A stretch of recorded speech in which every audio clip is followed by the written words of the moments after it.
Hello, everybody out there on YouTube. We are the Middle-Aged Guys, and we are going to continue through our episodic reviews of Young Justice all the way through Season 1, and, continuing on until we finally see Young Justice Outsiders, hopefully coming sometime next year. Let's go ahead and get the introductions out of the way. I'm the Reverend. The theme here. I'm Grey Mouse 1. This particular video, we are going to be covering Season 1, Episode 16 of Young Justice. It's an episode entitled Failsafe that was originally aired out in November 4th, 2011. Like I said before, episode's near 6 years old, so there's not going to be any sort of spoiler warnings, because within this particular review, after I do a short synopsis, we're going to talk about three particular things. Our particular talking points are going to be, we're going to cover what we liked about the episode, what we didn't like about the episode, or if there was something that we wanted to change, what we might change. And then thirdly, if there's something that we noticed during watching the episode, because we've seen all the episodes like 2, 3, 5, 10, 50 times by now, that we know serves as a setup or a reference to something that will happen in the future of the series, that's the sort of thing we'll talk about also. All right? Let me go ahead and get the synopsis out of the way. This particular episode, okay, the way that the episode starts out, it shows the Justice League, the two Green Lanterns, facing off with what looks like a huge extraterrestrial entity outside of the atmosphere of Earth. And after warning them and asking them to go ahead and not to make any sort of, aggressive moves and to stand down and start communicating, a huge beam shoots out from the ship and disintegrates the two Green Lanterns, John Stewart and Hal Jordan. Right afterwards, Martian Manhunter, Superman, Captain Marvel, and Captain Atom leave the belly of what looks like Batman's, space variation of the Batwing to go ahead and face off with aliens, and they too soon get disintegrated. Batman being left out alone, not having much to go ahead and defend himself, he gets disintegrated also. Zoom right back to the cave, and we see that Red Tornado is there with the team. He's talking to Zatara of the Justice League, and there's obviously the situation is really dire. He tells the team, look, I must join the Justice League to go ahead and protect the Earth, but if we fall, you are all that's left to go ahead and protect the Earth. Long story short, we see in short order Flash, Zatara, Martian Manhunter, Hawkman, Hawkwoman, Black Canary, Green Arrow, Wonder Woman, and Red Tornado all summarily and in quick fashion get taken out by these aliens, which leaves the young heroes basically alone to act as the Earth's last hope. While going ahead and going through their particular plan to figure out what's going on, they go out of their way and they see, oh, hey, look, one of the aliens is, stranded out someplace in the North Pole.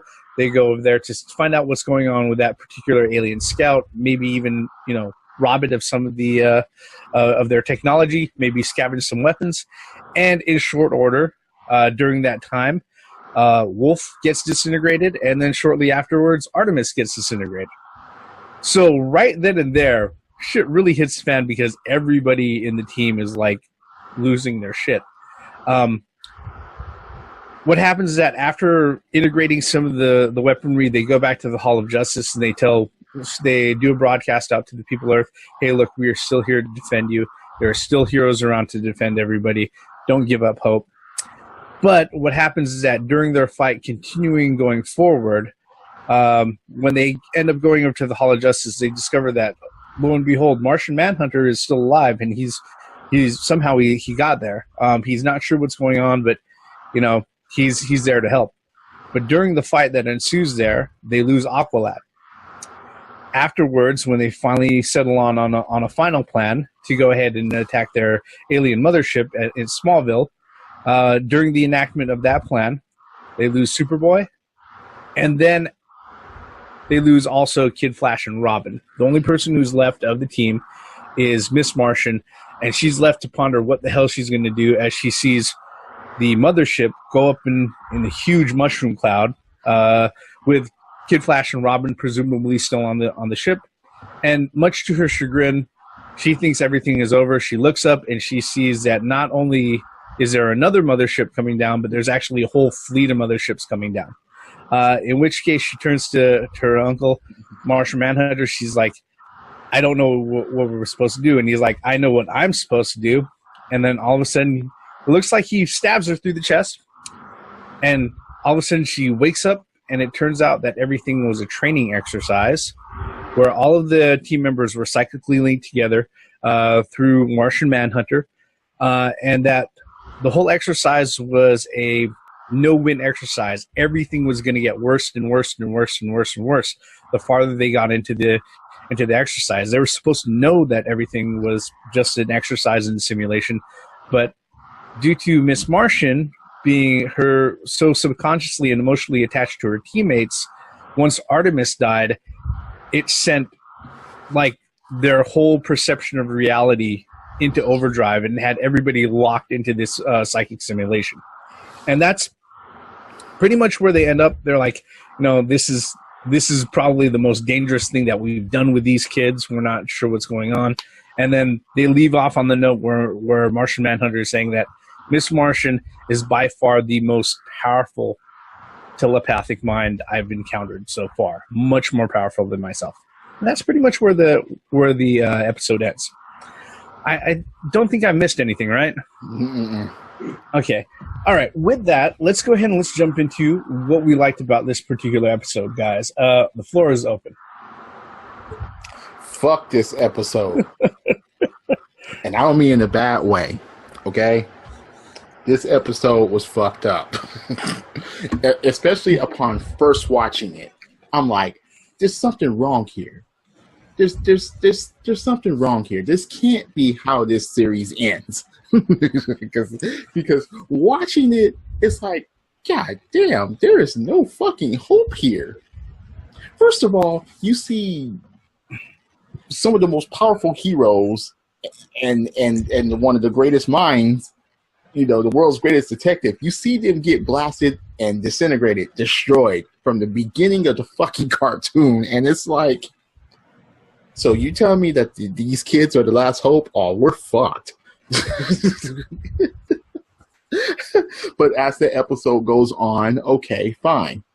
But damn, oh God. I love this episode because it puts the teenagers in dire straits. But they're teenagers for the most part. And it's like, or they got adolescent minds, let's just say it that way. And it's just like, these kids are not going to fare so well. Yep. Period. Just during any of the situation. But fuck this episode, but in a good way. This was a twist of what we were actually used to, especially on how the episode ended. It didn't end on any high note whatsoever. Usually you'll get a high note and then you'll get something with the bad guys. This had none of that. Gray Mouse, what about you, man? I mean, fuck. One thing I like is the references. And if you really pay attention to the background and the areas where the Justice League was fighting, I mean, they even fought in Smallville, for Christ's sake. I thought that was fucking great. Another thing, too, is you really actually saw how much the team has grown up to this point, on how much, especially like you said, when Artemis was killed, when they actually, they were in dire straits, like you said, that the Justice League members, but when Artemis was disintegrated, that really hit home, I think. And that, to me, that shows how much cohesiveness that team has at this point in time. And, I really like that. That was a nice payoff if you've been watching it from, 1 through 15, that you watched them grow. Now they're I wouldn't say a complete oiled machine yet, but they're getting there. They're getting to a point to where, that they really care for each other. And you really saw that in this episode because, they went in thinking it was a simulation, but once, things got crisscrossed or whatever, it became real to them. Just like, you know, Batman said, or not Batman, I think it was Manhunter said that it was so real to Artemis that she went into a coma on the outside. So that's just how much of an impact this thing had, and how much I think the cohesiveness the team had. That's one thing that I really like about that episode. What about you, Reverend? Yeah, this one right here, this episode really reminds me of one of my favorite Batman the Animated Series episodes entitled Over the Edge. And that particular one, it turns out that it's, if you've ever seen that particular episode, it turns out that everything that happens and everything that goes wrong, everything continues to go wrong. Everything goes way past fucked up to completely fucked up. All right. All the way to, you know, fucked up beyond all repair. Okay. Wow. But it turns out that it's in that particular episode, it turns out that it's a Batgirl, you know, because she got hit with the Scarecrow's fear gas, and that was her worst case scenario playing out in her head of everything just, you know, falling to pieces, her whole world and everything. This particular one right here plays out very close to that, where we don't know that it's a simulation. Especially if you're jumping into the episode the first time, you're like the theme was saying, you know, you're almost asking yourself, is this the end of the series? Is this how everything fucking ends? You know, and they really don't give you a lot of time to think about any of that or to consider any of that other stuff, because the thing is that by this time, if you watched the whole season from the beginning to this point, you've invested a bit of time to each of the characters that show up, and to see them just start dropping like flies, where you're like, no! It's really, really effective, and I gotta say, you know, one of the things that helps it out is because they've worked all the way up until this point for this particular episode to happen. And like I mentioned in other episodes that we've seen that we've really, really liked, Nicole Dubach, she's a writer on this one also, and she really reaches in deep for a lot of these reactions as far as what happens on screen. It's a great episode. Again, a lot of action, but still a lot of critical character interaction where it's like, okay, so what would happen to the team if any one of them would have died?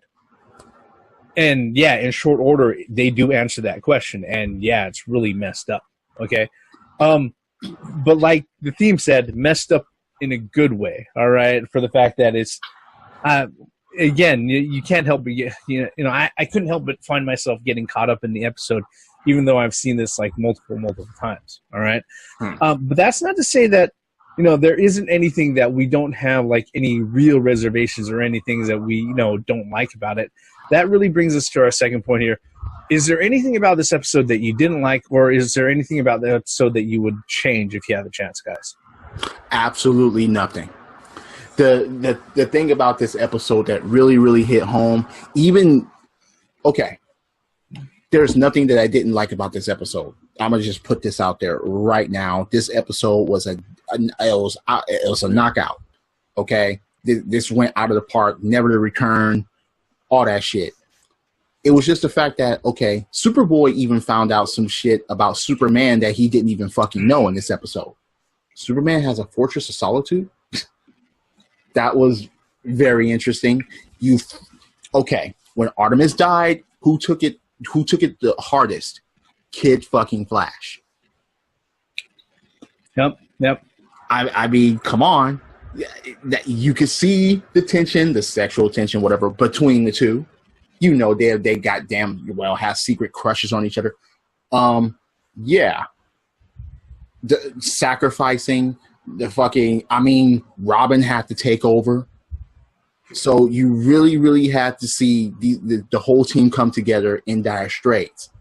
And fuck, as Grey Mouse mentioned, settings, okay, they were in Smallville. I'm not trying to get on your rant or anything, but those were positive things. We're talking about negative things. There isn't any. I'm just saying. Okay, so it's my turn now. There isn't any. I was trying to maybe dig into something, but I can't be that fucking nitpicky about this episode. I have nothing. For this episode, I felt that they were put against overwhelming odds that were, that was not able to be defeated or not able to win against. And I mean, if in real life, not real life, but in a real life to that series would happen, I don't think the Justice League would go down that easy. I mean, that Justice League went down way too fucking easy. I mean, it's just, no, I can't accept that. And I'm being nitpicky here. But I know it's a simulation, but come on, man. The way Batman went, why the fuck would Batman sit there and just hug? He just saw, no. Unacceptable. He will go somewhere and fucking think some shit out. It's just, no. The Justice League went down too quickly. They're supposed to be the heroes. So, yeah, that's my only complaint. Other than that, man, I'll start talking positive like you were. Reverend, what kind of flaws now that you have in this episode?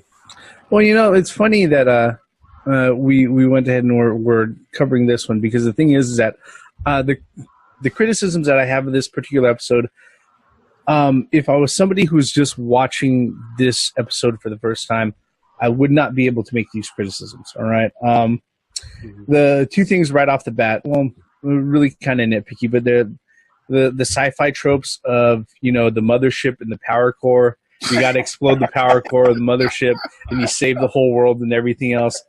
Generic as fuck, but they really kind of squashed that by showing, oh, hey, you blew up one mothership. Guess what? There are 12 more raining down right on top of your fucking head. Wait a minute. Was this Independence Day? I'm just saying.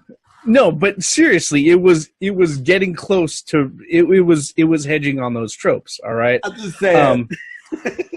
So that was one thing, that kind of stood out. I was like, yeah, okay, but we're trying to sit there and we're working with an alien invasion that's wrapping up in 22 minutes. I understand. All right. The other thing that I gotta say that this is going to be a criticism of some of the future episodes that are coming up, and it really kind of starts with this particular episode where they go through the whole freaking episode. Everything is going one way, and then the last 5 minutes they go ahead, they flip it around, but they're like, oh, but it's okay because we got the fix right here, even though it doesn't end on a complete happy note. All right, they do that. Shit, they do that. They do that like with almost every freaking episode coming up through the rest of this season, where 90% of the episode is this way. There's this one huge thing that the whole team is facing off, and then last 5 minutes we've got it handled because of this, and then they go ahead and they give the audience and the team a win. Okay, like I said, it's not something I would have noticed at all just watching the episodes casually, or if this was the first time I watched the episodes. Since I've watched these episodes multiple times, that whole thing where it's like, oh, everything's going to be okay at the end, where they have a real nice, neat explanation, okay, and a solution right at the very, very end, okay. It's not like with Homefront where everything was like a whole struggle all the way up until the end, okay. But guess what? We already knew that there was, something was possible to happen at the end because they kept on fighting to where that point. It's almost to where it's like, oh, this is dire, this is dire, this is dire. Things are so fucked up, and then you find out like right within like the last three minutes that everything is okay. Okay, because like I said, they do that with almost every fucking episode that's going to be finishing up the season. Can I add something to the criticism? Yeah. I'm going to criticize the whole entire series, to be quite honest with you, because, I mean, you brought a very valid point. I feel that this is not a series that you could just jump into. Each episode is not a standalone. There are some that are an exception. But if you have not watched the series up to this point, you have no idea what's going on, what the chemistry is of the team. And that's really, if I were to rate, that's one thing that keeps going. And then it just becomes more apparent, like you said, Reverend, as we go further into season 1. Because you got to pick up these little hints and stuff throughout the previous episodes, because you have to have that knowledge to understand what's going on around there, and then, I agree 100% with your criticism about having a quick fix or an easy out for all their problems. Boom, it's already flipped. I was like, I like to struggle to the end where you have a not so happy ending, but you know what I mean? Well, it's the thing is that like I said with Homefront, when they finally make it out of everything, it is well fucking earned, because like I said, pretty much you have the two youngest non-superpowered characters, surviving through, a scene out of the Terminator. Okay. Pretty much. Literally. Yeah. Okay. Except there are two Terminators this time and they both have superpowers. Okay. Yeah. So when they go ahead and they try at the end of Homefront, granted, it's more like, they survive long enough to get their asses saved. It still feels like a well-earned win. With some of the episodes that are coming up, some of the way that some of the things resolve are just a little too convenient. All right, but I got to say, with that and what Grey Mouse said just a few seconds ago, it's probably just a criticism for the series overall. Mm-hmm. But as far as it goes, this is still a good episode. It still does serve a big purpose, which will bring us to our third point. What did we notice in this particular episode that serves as a reference or a setup to an episode or a storyline arc that's coming in the future? We already know how Kid Flash feels about Artemis. That's a given.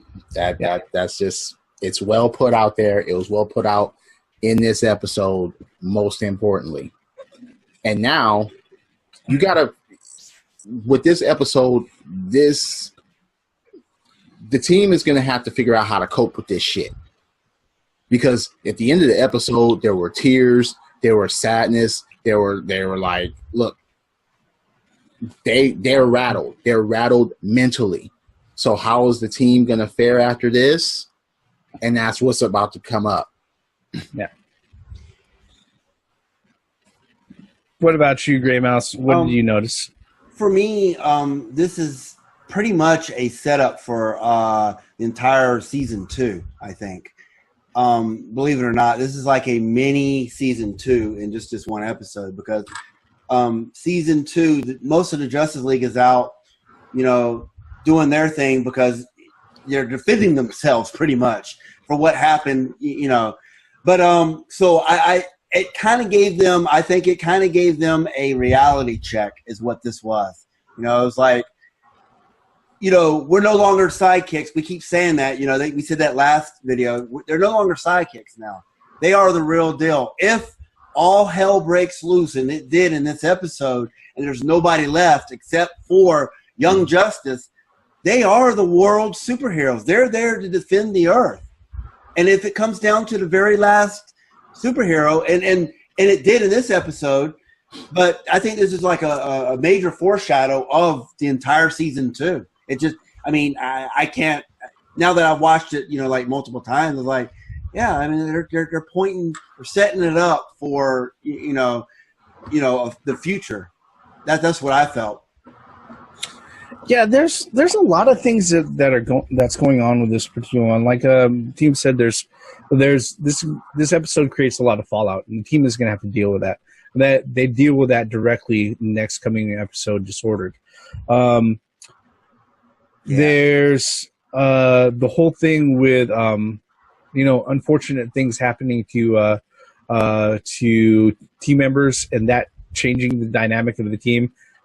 That happens in season 2. All right.